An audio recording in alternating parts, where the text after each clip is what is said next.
أعوذ بالله من الشيطان الرجيم. أعوذ بالله من الشيطان الرجيم. بسم الله الرحمن الرحيم. بسم الله الرحمن الرحيم. الله لا إله إلا هو الحي القيوم. الله لا إله إلا هو الحي القيوم. لا تأخذه سنة ولا نوم. لا تأخذه سنة ولا نوم. له ما في السماوات وما في الأرض. له ما في السماوات وما في الأرض. من ذا الذي يشفع عنده إلا بإذنه. من ذا الذي يشفع عنده إلا بإذنه. يعلم ما بين أيديهم وما خلفهم. يعلم ما بين أيديهم وما خلفهم. ولا يحيطون بشيء من علمه إلا بما شاء. ولا يحيطون بشيء من علمه إلا بما شاء. وسع كرسيه السماوات والأرض. وسع كرسيه السماوات والأرض. ولا يئوده حفظهما.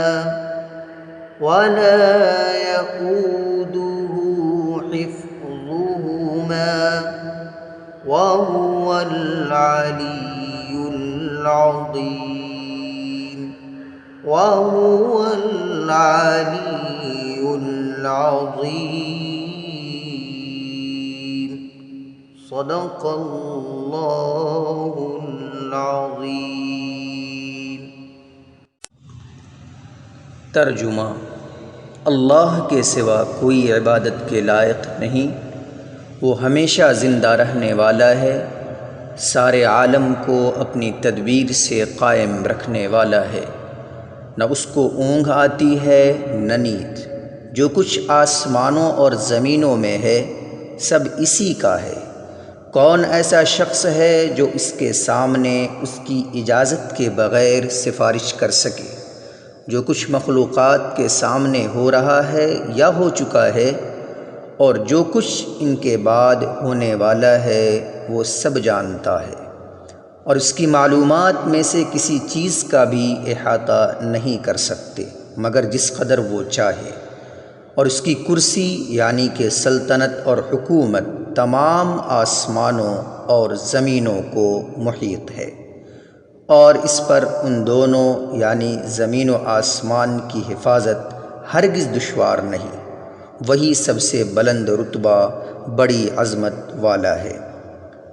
आयतुल कुर्सी की फ़ज़ीलत। रसूल अकरम सल्लल्लाहु अलैहि वसल्लम ने हज़रत उबई बिन काब से फ़रमाया, कुरान मजीद की सबसे ज़्यादा अज़मत वाली आयत कौन सी है? انہوں نے کہا آیت الکرسی۔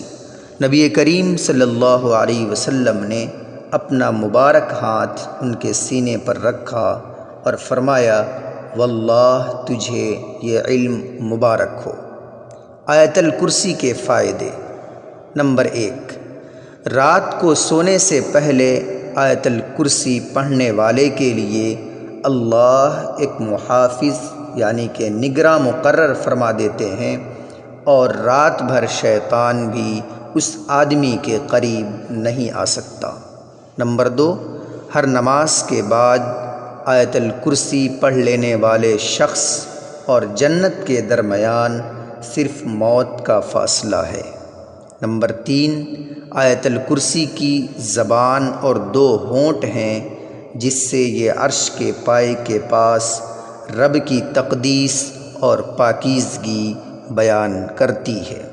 اس لیے ہم سبوں کو چاہیے کہ اس مبارک آیت کو حفظ یاد کر لیا جائے، زبانی یاد کر لیا جائے، اور اس کو ہر نماز کے بعد پڑھنے کی کوشش کی جائے، اور اسی طریقے سے رات کو سونے سے پہلے بھی اس مبارک آیت کو پڑھنے کا عمل بنایا جائے۔